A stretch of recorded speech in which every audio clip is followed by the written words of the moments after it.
बघा,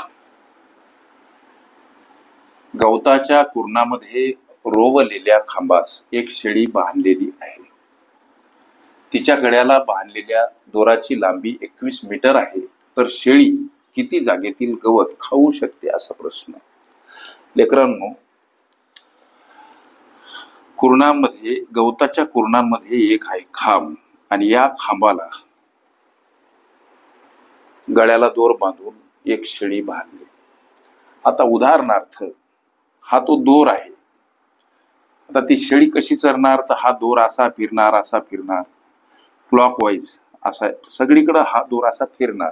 लक्षात घ्या, त्या खांबाभोवती जी काही दोरीची त्या लांबी दर्शवली, उदाहरणार्थ ही दोरी गणित म्हणते की 21 मीटर लांबीचा हा दोरी आहे. अर्थातच ही काय झाली 21 मीटर हो. लक्षात आलं, ती शेळी अशी फिरणार, इकडं जेवढा एरिया तेवढा इकडं चौफेर ती फिरणार.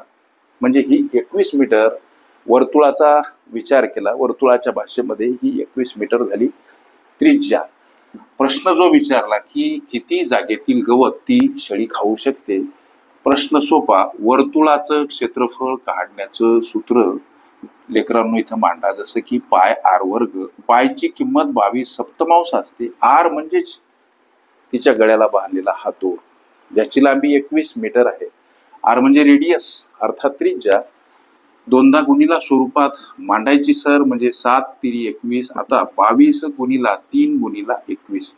आता लक्षात घ्या, हा गुणाकार करा, 3 दोन्ही 6 आणि 3 दोन्ही 6, परत 21 गुणिला, आणि हा गुणाकार येतो 1386 चौरस मीटर.